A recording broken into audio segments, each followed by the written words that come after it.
Steve Cohen, thank you for being here. Appreciate being here, man. How are you? Go ahead, open that soda. Don't be afraid of the audio. Okay. You're We're live, good. right? We're live. Okay. I mean, I'm going to edit it in post, so. There you go, dude. yeah, You're the wizard, so. I guess.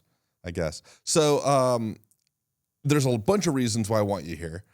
One is, I don't know if I should give away everything too quickly, but you're one of the very best that I've ever seen at delivering solo content, which, by my opinion, and I've been doing this a long time, is the hardest kind of content to deliver. So I want to talk to you about that, but I also want to talk to you about like starting your podcast journey, which I kind of consider you still in the starting phases. But despite that, I've had people with multi-thousand episode runs. In fact, one of them that shoots here has even watched you and been like, man, this guy's crazy good. And so I wanted to dive in and tap into your knowledge. You also happen to be particularly quote worthy. And what I mean by that is you just pull quotes like left and right from hundreds of books, and it seems like it's a magic trick. So anyways, let's start at the beginning. And by the beginning, I mean, why did you start your podcast? Well, first off, dude, I appreciate the compliment. It means a lot. I still feel like a newbie in the game, so to hear it from the wizard himself I'm honored. The podcast journey. I, for a really long time, knew that I needed to start making content and getting online. I was very resistant to it, probably like a lot of people, a little fearful, a little insecure about being that guy, making content. Who do you think you are? Rubbing people from high school and college the wrong way, like really breaking that identity of someone that is a creator and that is willing to put himself in a vulnerable situation. I've been in entrepreneurship for the last 11 years, and it's changed my life, and it's changed a lot of the people's lives I care about. But to start documenting it and talking about things that I've talked to my specific company and organization about online was a little bit scary for me. But I knew that uncomfortability is the only way to grow. And I know that as time continues to go on, as we're sitting here, Tyus, it's about to be 2025. Technology, social media, the content world is just going to get more and more and more. So I knew that I needed to create some digital real estate, which I feel like isn't just NFTs and crypto, but it's your brand and it's creating content that will be remembered, hopefully forever. At least you can send to your children and different generations. So it was really to expand my reach. I think for people that are wanting to make a big impact and wanting to expand their businesses and their brand and all the things that they're passionate about, you are limited based on who knows you. And the best way in the 21st century to become more known is to start creating content on this piece of technology that we all have access to, that we're glued to. And I knew that I needed to, if I wanted to expand my reach, my impact, I was going to have to get over my limiting belief of my old identity of actually starting to create content. So I started with the talking head stuff. I put on a camera with a videographer and I just spoke for a little bit. And then I realized I didn't really like that. It felt artificial and not as organic. So I figured, okay, well, why don't I just start a podcast? Let me build something so I can then have more of a documentation versus creation standpoint when it comes to my content, because it's more organic. We're having an actual conversation. And it also allows me to network with really cool people like yourself and other people that I have over the last 60 episodes of my show. So to answer your question, it's a combination of breaking through some limiting beliefs that I had and uncomfortability, networking, because the podcast, as we spoke about before, is one of the only vacuums in the world that you can have an uninterrupted conversation with someone without cell phone for an hour. And it's a cool way of creating content long-term and short-term in a more organic way. It's so funny that you can't have like a conversation with people anymore. Like everything is digitized. If you're looking for a conversation, it's a podcast. If you want to know like what a good meal is, you got to go to Instagram. If it's sex, it's OnlyFans. Yes. But like all of like the human things that used to exist is now an online portal to getting there. It's pretty unfortunate, but It kind of is. It is, right? You know, you don't make the rules. You just got to do your best to play within them to the best of your ability. There feels like a level of insincerity to it. It does. Now, you mentioned your entrepreneurial journey, and I'm really fortunate in my position because I'm behind the scenes most of the time, and so I get to see people share their life, and it's kind of a beautiful thing. But you started in basically door-to-door sales, and that's kind of been your bread and butter, and now you're in a situation where you train people how to do that. But the reason I bring it up is I'm curious if that experience of constantly breaking the ice in person and creating a relationship in very short order has changed the way you communicate with people? And what are the big learns that other people might find valuable in how to create a relationship in record or incredibly short times? Yeah, it's completely changed my life. I started doing this when I was 22 years old, so about 10 years ago now. And similar to the content thing, it was the most fearful, scariest thing I've ever done. I'm not Mormon. I'm Jewish, so I never served a mission like that culture. I work with a lot of them. They're great people. But it was one of the hardest things because it really makes you face your ego.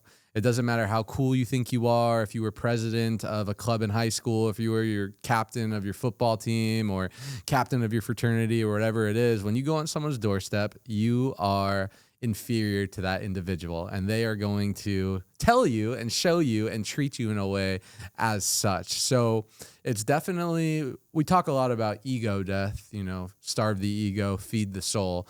I don't think there's a more challenging thing to do, minus maybe like mixed martial arts or some type of combative sport, than to go do door-to-door sales, because it really teaches you a ton about yourself. It teaches you about resilience. It teaches you about communication, like you spoke about, on how to break preoccupation to create some level of rapport, because you really only have 6 seconds when you're on the door.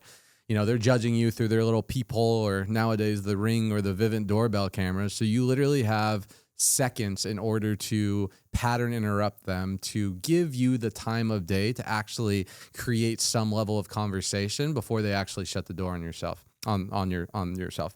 So I would say resilience, work ethic, instant gratification is big. You have to go knock 100 doors to maybe get 40 people to answer, to get 10 people that will actually give you the time of day to talk to them, to get 2 or 3 people that are interested to create one sale. At least in my business, those are the numbers. So if you think about that, you're getting rejected 100 times a day for those that are actually out there working a full, 6, 7, 8 hour day. And it makes you learn a lot about yourself. It creates that rhino skin. So for me, man, it was a pivotal moment of my life, because it was a time in my life where I was dabbling in entrepreneurship, and I was reading books, and I was showing up to the conferences, and I wanted to be quote unquote successful, but I didn't have any monetary success.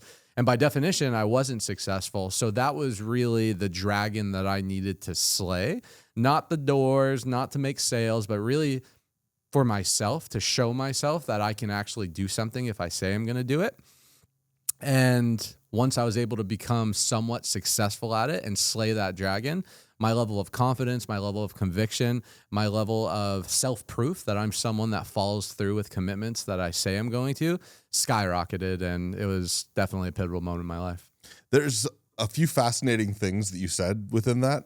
One was that, like, you're trying to make a sale ultimately, but it's always fascinating when you're trying to influence the world and you realize that the only way to do that is by changing who you are as a person.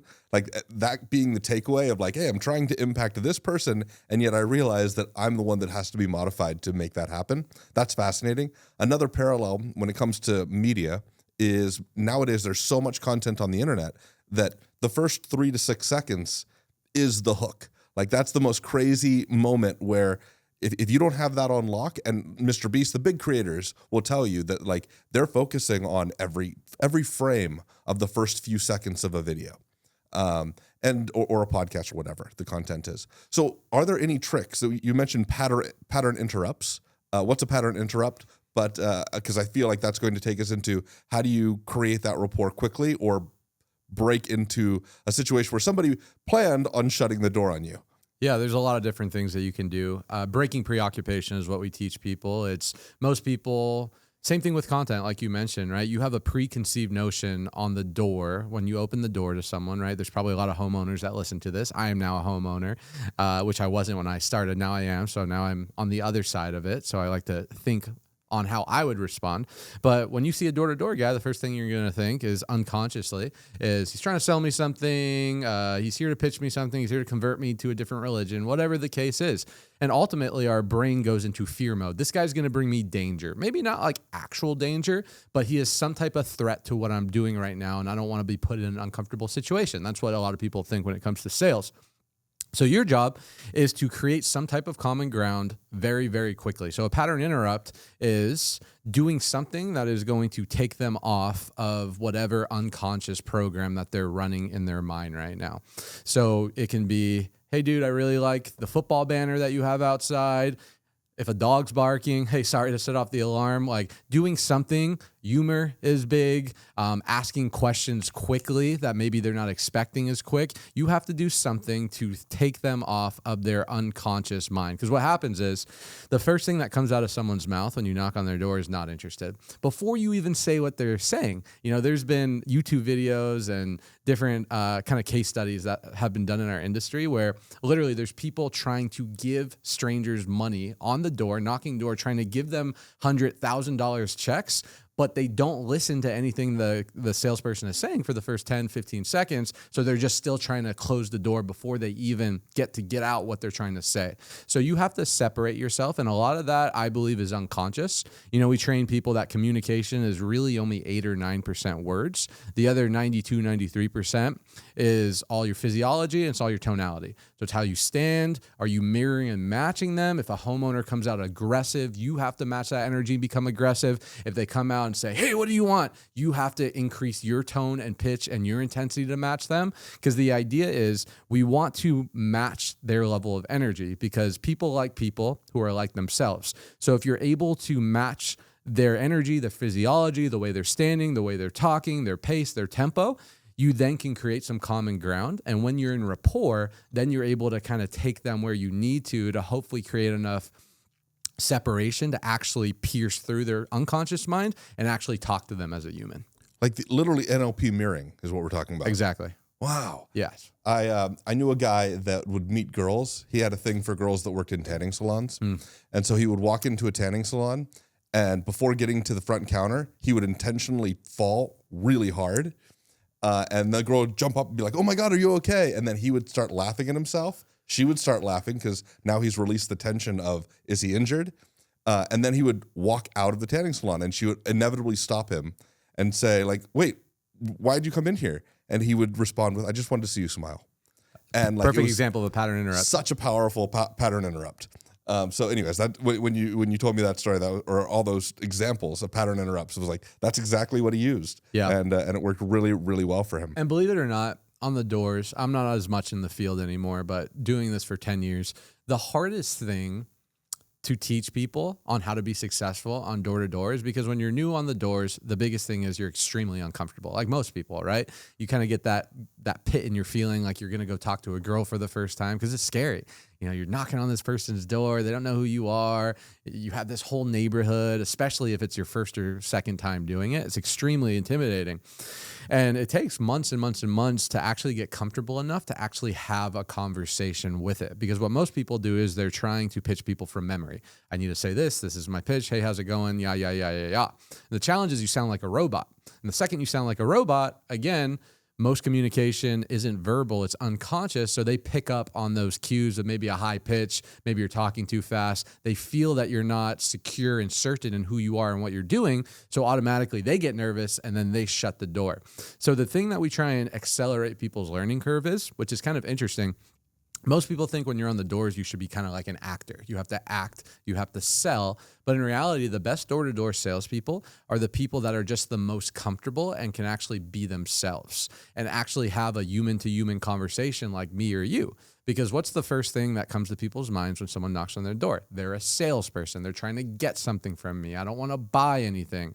So the second that you can take your tone and the way that you show up from, hey, I'm a sales guy, to I'm just a guy that's trying to have a conversation, educate you on this thing that's going on in the neighborhood, the amount of success that happens is astronomical. And I think it's a good example and a lesson with all communication. People just want to be spoken to as another human being. I'm a dude, you're a dude. But when we put these masks on and these facades and we speak from a level of not in integrity with like who we are, that's when weird things start to happen. And that's where there's a disconnect in communication. Is the best way to get past that initial fear simply repetition? A lot of it's reps. A lot of it is just going out there and doing the job. A lot of it's also practice as well. One thing we do a lot in our industry is role play. which a lot of people think is funny and it's kind of weird and it's kind of dumb. But if you're able to role play in front of our sales meetings, in front of a group of people, it's a lot harder to do it in front of your peers than it is to do it on the doors. So the people that role play the most, whether it's with their accountability buddy or with their manager or in front of us at a sales meeting, they're so much more calmer when they get to the doors because they already kind of faced the big scary moment and they're able to kind of just breathe and be themselves. Gotcha. So you can do kind of invisible reps by just trying to do it. One thing that I see in people wanting to create content and media is they make the same mistakes, and the same mistakes that you see throughout all of life, people seem to repeat that. So like not getting started, not doing the reps. Basically, if you want to lose weight, you got to start the diet, you got to keep doing the reps. And if you want to start doing media, you've got to start and then you've got to keep going. If you want to do sales, it's like knock on the door and then don't give up. And so I see these things repeatedly. Where was I going with that? Oh, so Book of Five Rings talks about like once you see the way in one thing, you see it in all things, and basically breaking down the I'm going to hit record. Like we've got to hit record, or I'm never going to get comfortable. And that might mean the first 50 episodes, maybe even the first 100 episodes, you don't even know who you are. Like you haven't figured out who you are because you're uncomfortable on camera. You're probably feeling the same way. I'm guessing it's the same way standing on a doorstep where you're going to feel judged and you're not in the power position at 100%. all. Yeah, and I would agree with you 100%. You know, here's a quote, Tony Robbins, right? That's why he talks about that there's a science to success, because it's a science. If you do X enough times for a longer period of time, you will get Y result. And it's true. You know, anything that you do, right? We all know how to get a six-pack. Why don't me or you have a six-pack, Tyus? Because we're not willing to do the things that we know that we should be doing consistently over a long enough period of time. I think especially in the 21st century now, where we have YouTube University, we have Audible Academy, we have access to podcasts and successful people at the click of a finger, there's not really hidden information anymore. There's not really a lack of resources. It's a lack of resourcefulness. It's a lack of desire. It's a lack of consistency. It's a lack of belief in oneself that they are able to do the thing long enough to actually get the result. He talks about there's a science to success, but an art of fulfillment. Science to success, there's a formula. You do this and you'll accomplish this. But in fulfillment, which is a whole nother conversation because success and fulfillment are a lot different, there's not a science to it. You know, you can make all the money in the world and still feel sad and depressed. You could be doing all the things that you should be doing that your parents told you to, but still feel this void or still feel some type of despair in your life. So I think the fulfillment part is not as concrete as the success part, to your point. As a person that has gone from knocking on the door to training hundreds of people how to knock on the door, when you went, hey, you know, I've made it, I've got a successful business, I'm buying this real estate, whatever. It doesn't change who you are, right? Did it make? Was there a moment where you're like, I crossed the finish line, or is there's this weird disappointment in not feeling fulfilled when you thought it would be fulfilling? The change who you are part is interesting to me because I think you have to change who you are as a person in order to evolve and grow. I think we're changing no matter what. Most of us are changing in one direction or we're changing in the opposite direction. I think discontent and discomfort sets in when you feel like you're not changing because that means you're not growing, you're not progressing. To your point, though, there's never the I made it. And I'm lucky. I think I grasped that from an early age because when I thought I made six figures, that was my chief aim for a really long time. When I was 19 years old and I got into network marketing, the target was always six figures. And I thought when you make six figures, my parents never made six figures. They made $40,000 combined. So I never knew what having money felt like. I knew what the lack of money felt like, which gave me the desire to run in the directions of learning how to do it, which I'm grateful for. But I realized I wanted to make six figures a really long time, for years and years and years. I made six figures. I was like, well, this is not that much money. So I think I learned my lesson there to never put a monetary target as the I have arrived, because you never have. New levels, new devils. As you become the person that you want to accomplish, as you get the car, the house, the materialistic thing, the relationship, the body, there's always going to be a new level that you strive for, which is the human experience. It's kind of like a horizon, right? You kind of climb the mountain, you get to the peak, and then, oh man, there's a bigger mountain, there's something else to climb. So that's, I think, where the fulfillment part comes in. It's you can't attach your happiness, fulfillment, joy, whatever you want to call it, to something external. It needs to be internal. It needs to be some type of goal marker that you're setting for yourself, not necessarily one that you're buying into from society or social media or something external. So I don't know if I answered your question, but I think change is important. I don't think it changed me as a person. I feel like if anything, it's made me a better person. I have a philosophy that the more money I make, the better person I become. The better person I become, the more money I make. I don't know if that's true, but that's the belief that I choose to hold. And it's a belief that serves me.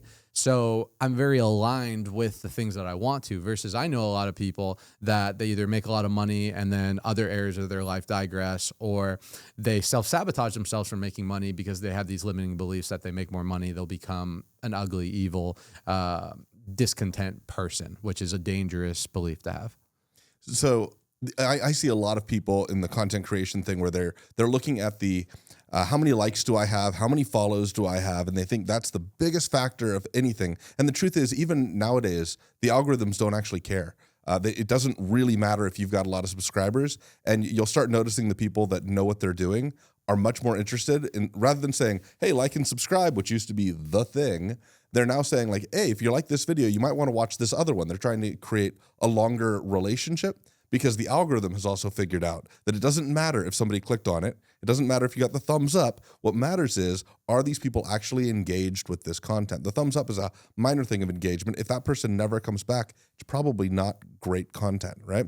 But the reason I bring it up is because chasing that goal of, I just want to have 1,000 subscribers, 1 million subscribers, it doesn't matter. There's going to be somebody with more, and it will never bring you happiness if it's just looking for that. And other people will say, well, I can justify it. You know, if I have 1 million subscribers, I can get a sponsor to do the show or whatever the case may be. But the truth is, nowadays, micro influencers and nano influencers, which are two different tiers, get more money from sponsors than the big influencers because they're more targeted. Anyways, I'm going off on weird tangents, but no, comparison's a big one, man. Comparison's a big one that I think everyone deals with at some level. I heard this. It says comparison serves you in the short term and hurts you in the long term. I believe it. You know, comparison's a thief of joy. I deal with that a lot as well. The higher you climb, the more people there are to compare to, and the more your joy is taken. And it's really hard because I think intrinsically, like, we want to be liked, we want to be loved, we want to look at our peers and feel like we're doing something. Social media, you know, the likes and the subscribes, I think the reason people measure it like that is because we're trained like that. You know, high school, you want to be the popular person, you want the friends, you want the girls. It's kind of extrapolated onto social media nowadays, where it's like, now it's not just we're competing with our town or our school or our city, we're competing with people around the world at different levels and different seasons. And the challenge with comparison is it's not real, because you're creating ideas of what you think this person went through or who they are, their upbringing. You're creating this perception or this opinion of what this person went to. And based on that basis, you're making a comparison of your own life. But in reality, you have no idea what this person's going through, who they had to help, who they had to hurt, what they were given, what they weren't given. So it's really just a false belief that, again, steals your joy, but it's hard because we all fall into it at some level. So I don't know the solution to comparison. I don't think there is. I think it's just doing your best to remind yourself to stay in your own lane. You can't compare someone's chapter 10 to someone else's chapter 2, and go on social media fast. That's what I do. You keep dropping these great quotes, man. You got the comparisons to the thief of joy. You said, what was the one about, like, more... It was more money, more problems, but provided a better framework for it. More levels, more devils. That's the one. Yeah. So anyway, you drop so many quotes in your episodes, and some of them are just gold. How do you retain all of this information? Where do you acquire all this information? I really like quotes. I don't know when I started really liking them. Probably 12 or 13 years ago. I was the kid in high school that I would do anything not to do the book report. I would cheat. I would have my cousin do it for me. I'd have my dad do it for me. We'd read the synopsis of the book when Google just came out, like 3 nights before the book was due. Like, I would do anything that I can, because I literally hated reading because I didn't find it entertaining and I didn't really see my payoff. And then I got into entrepreneurship. I started learning, oh shit, leaders are readers. And if I want to be successful, at first it was monetary. If I want to make more money, I need to read books. So I started in places like Think and Grow Rich, How to Win Friends and Influence People. Robert Kiyosaki, Rich Dad, Poor Dad, all the basic starter pack of entrepreneurship that people read. And then I started learning about these quotes. I started Googling, different motivation, inspirational quotes. And the thing I really like about quotes is you can have a 4 or 5 or 6 word quote and you can show it to 10 or 20 different people and they can all interpret it differently. So I like the fact that small amount of words, one sentence has so much depth to it. And I could literally sit down with a quote. Comparison is the thief of joy. If we could dissect that quote for 15, 20, 25 minutes and talk about all the different things that we feel like it means, all the ways that it impacted our lives or people we care about lives. So I think quotes are very powerful. I don't know why I'm good at unconsciously memorizing them. I think because whenever I hear a quote, I really think about it. I try and internalize it. And I also relate it to my life. I think the best way to embody things is to take that piece of information and try and link it to either what's going on in your life or something that's happened into your life where now you're creating meaning to it. So it means more to you than just something that you read on a piece of paper.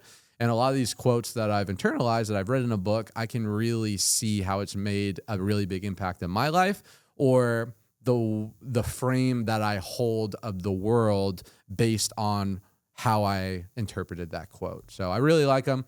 I think they're powerful. It helps when speaking as well to have a few in your arsenal. And they're cool. Yeah. So you were saying you tie quotes or big ideas into your experience in life. So in other words, or at least how I'm interpreting that, is you use a story to remember these key elements that are important. And I think storytelling is really, really important in conveying messages. As humans, I think that's one of the things we do. Now, that becomes much, much harder when you're put on the spot and you have nobody to pass it off to. Like if I just kept talking right now, at a certain point, I better pass it off to you because I'm going to run out of things to say. You seem to have an ability to be able to stay on mic by yourself comfortably for a long period of time. Not a skill I've got. You can put a teleprompter in front of me and I can't do it.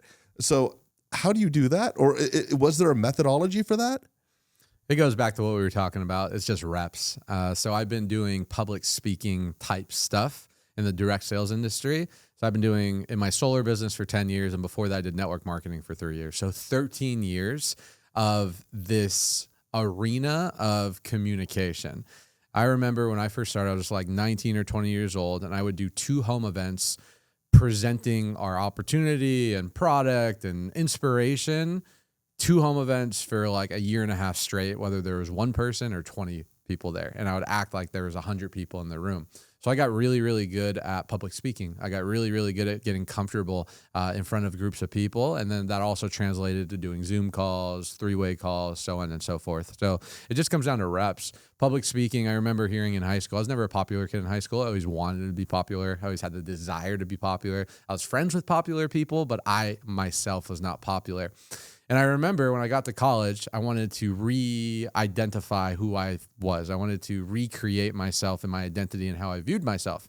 And I remember being at my community college, CSN, freshman year, hearing that public speaking is the scariest thing out there. It's like people would rather hang out with spiders or jump out of a plane or do all these things in public speak. And I'm like, you know what? That is what I need to attack. I realized that I'm like, okay, well, if I can figure out this public speaking thing, which most people aren't willing to do, that means that I could probably create a level of confidence, a level of conviction that other people aren't willing to or can't get because they're not willing to do it.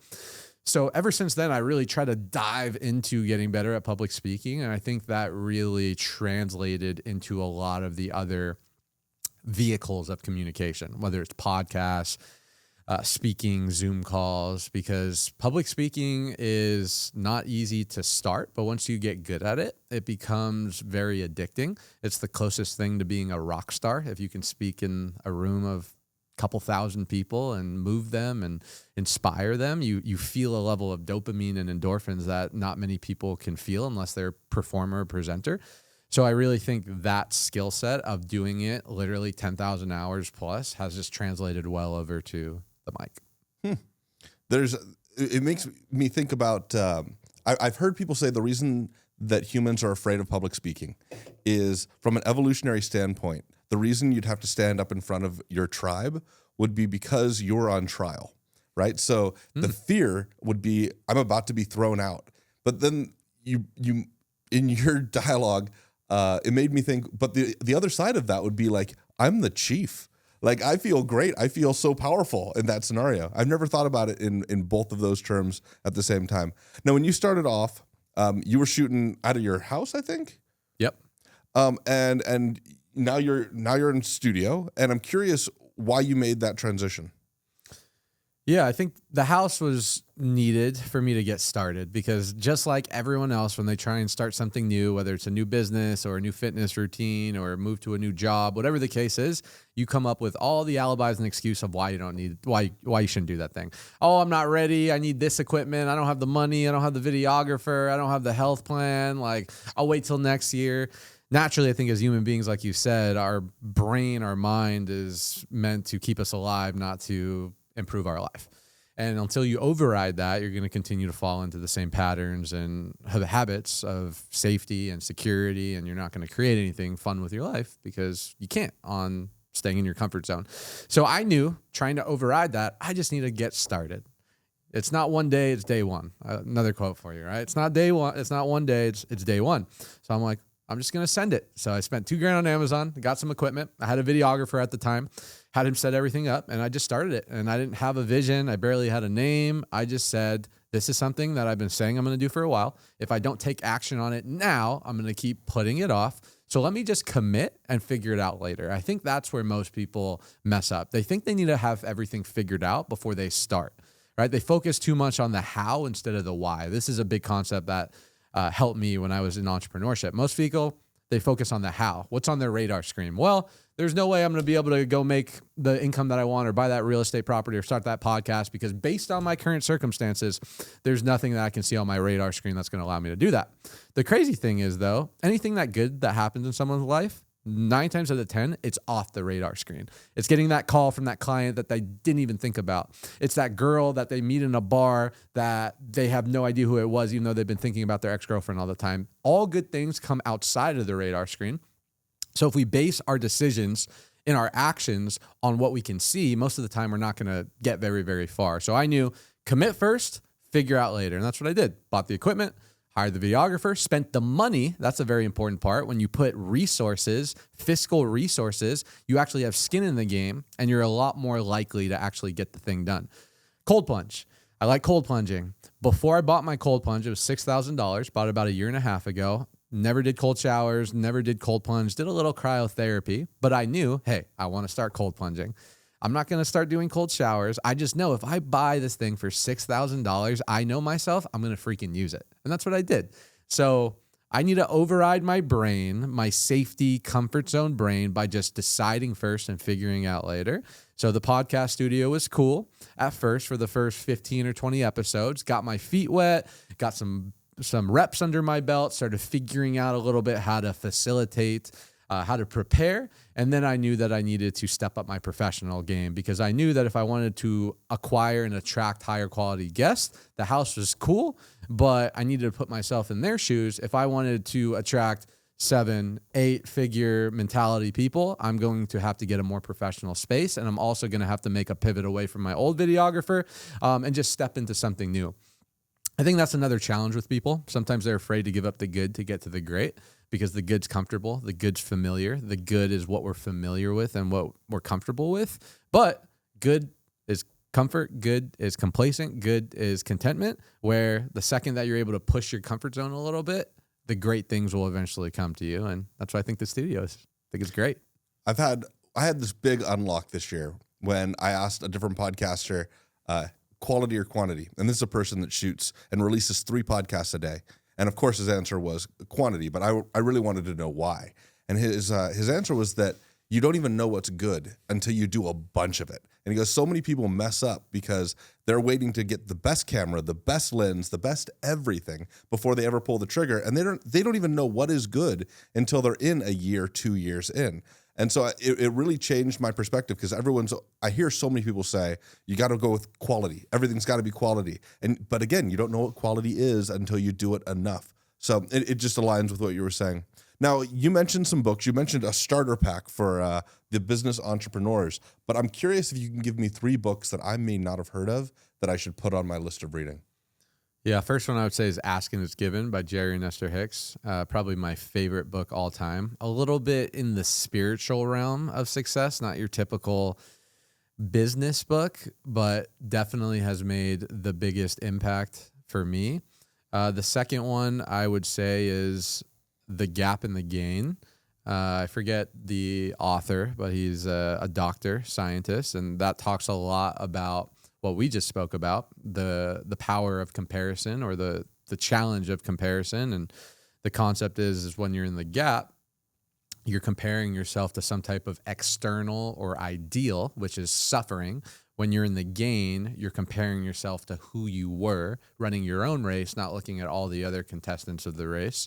That would be my second one. That's fascinating. It's great.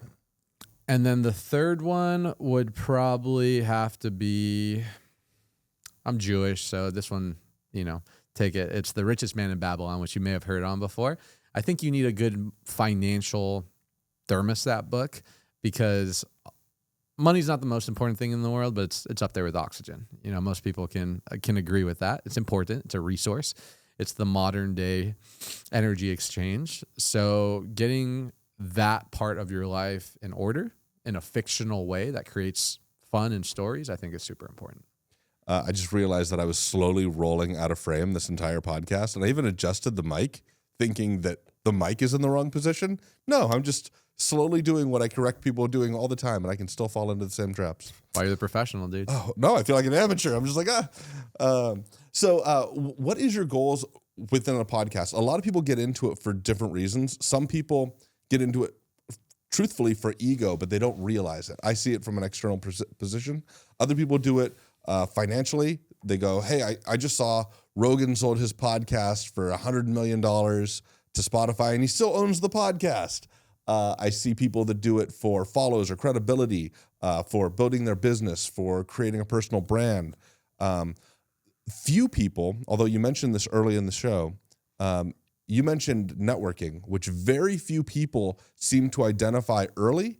And then they realize over time that it's like a huge side benefit, like a secondary gain that might overwhelm many of the other benefits that they were anticipating.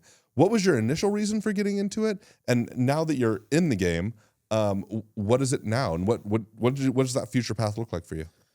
I wasn't 100% sure why I initially get in. I just knew that I needed to do it. I would say initially it was really kind of just to build the personal brand, to have a fun way to build something, and as a byproduct, create content to start getting myself out there online. And I feel like I've accomplished that. Before this, I wasn't really doing much online. I have people that ask me, my financial advisor asks me all the time, they're like, dude, what are you monetizing? How are you going to monetize it? Right? How are you going to do that? I'm just like, I don't know, dude. I just know that the laws of the universe are very given. And I know that if I continue to give out value without expectation, good things will happen. Right? Law of reciprocation. The more you give out, the more you'll get back. And it's actually fun for me. I enjoy it when I speak about a lot of these topics, whether it's a solo podcast or having a conversation with someone like you. It helps ingrain a lot of the things that I know consciously, but maybe that I'm not ingraining in myself. Comparison. We just had a whole 10-minute conversation about comparison. Now I feel that the next time that I catch myself in comparison, since we've just spoken about it, it'll be easier for me to pivot out of that emotion. So that's why I originally started. I would say the most beneficial part, and I think where I'm going with this now, is the networking. Everyone says it's not what you know, it's who you know. And to some degree, I agree. And it's also not how, it's who. Most people think, how am I supposed to figure this out? How am I supposed to scale my business? How am I going to get in shape? It's not how, it's who. Find the who. And for me, the podcast has really opened up my Rolodex to the who's. Before this, I was pretty in my own little incubator of direct sales people and didn't really go too much outside of it. I would go to the 10Xs and the Thrives and the business conferences and try and network with people, but no fruit really came out of it because it just felt very fake to me, and I didn't really have a value prop to bring anyone other than selling them solar or getting their Instagram and maybe doing something in the future. Where I feel like now I have the ability to go network with people, bring them onto my show, create actual relationship because we've talking for an hour, and then use that and see where it goes. So the networking is probably right now in my current headspace, the most valuable and important part of the podcast. And then I have zero expectations of where it takes me as long as I continue to put the reps in, be consistent, and try and improve my craft. I used to be a magician in Vegas, and I did that because I wanted to feel significant, I think was the initial reason behind it. And one of the things I learned by being on stage night after night after night was I thought that I was going to impact the audience, and I did to a degree. You know, they clapped, they did that thing. What I didn't realize was how much the audience was going to impact me and change who I was. So if a piece was too slow, I would lose their attention, and I'd start noticing that. And they would literally be the ones that changed the routines. They were the ones that impacted me and changed who I was as a person. Now, it's a little harder to do that when you're talking about performing for the internet, right? Where you're not getting that immediate feedback. If you're knocking on doors and doing sales, you're getting really instantaneous feedback. I'm curious what kind of feedback you've gotten from doing your show, if any, and has any of it changed you? So the feedback, I think there's two pieces of feedback. And for the first probably 30 or 40 episodes, I was basing my feedback off of like Podbean and the actual downloads, views on YouTube, so on and so forth. And I realized that by just putting out good content in a podcast, that's only one piece of the game. Like you need to advertise, you need to hire certain people. Like there's a lot of other pieces of the game if you're trying to grow that way, at least to my knowledge. So the feedback that's really keeps me inspired to do this is I was just with my chiropractor yesterday. You know, he listens to my podcast and he went on for 20 minutes on how the last solo pod really impacted him and what he got from it. Seeing friends from high school that I haven't listened, that I haven't spoke to, and I'll be like, dude, I listened to that episode with that one guy. That was sick the way that he spoke about that. So the feedback that I think I'm more in tune with right now are the actual community who actually cares and is listening versus the analytics and like the actual growth of the podcast. Because I think if I just focus on the growth of the podcast, it goes back to what's on my radar screen. How the heck am I supposed to get to 10,000 subscribers or 10,000 downloaders if we're only getting, 20 new views a day or whatever the metric is, where it's like all the magic happens by just focusing on the process, focusing on what you can control by just delivering value, and everything else will take care of itself. So it's been really cool hearing people of the impact that it's made on them versus just looking at the numbers and basing my progress or success off that. I've produced thousands of shows, both live and recorded. I've been in this for a very long time. And there's not a whole lot of shows that I'm tempted to pull out a piece of paper and be like, that was a good thing that they just said. But I get that from your show routinely. And so I bring that up not to just blow smoke and flatter you, but I kind of want to encourage our people that are watching this to check out his show because I'm going to give you some feedback live on the air. Please.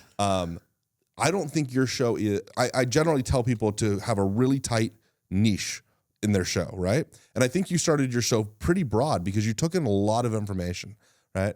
And so I think that might have stifled initial growth on your show because there wasn't this initial group of people that it was so easy to search. If you were the commercial door guy, like it would be very easy for people to type that in and they'd get it immediately and they'd lock in with who you are.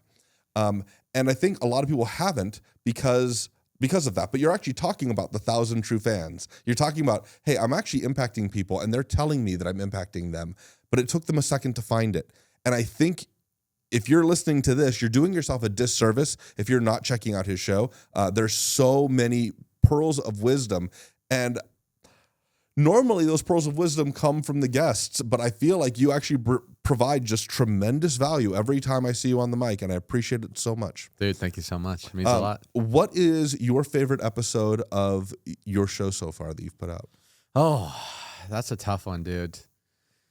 I would probably say my favorite episode is myself and Alex Morton. I don't know the exact episode number, but I felt the most in flow and in sync during our conversation. And I feel like we covered a lot of ground and some very applicable, profound, third infinite intelligence mastermind type-ish content came out of that one. So if you guys are brand new and want to give it a listen, I would say the Alex Morin episode. So that's going to be linked in the description below. So check out that episode. But here's some additional homework for you. What is your social media accounts? It's at Stephen Cohen, StevenCohen on Instagram, YouTube, and then Millennial Millionaire on Spotify, Podbean, and YouTube.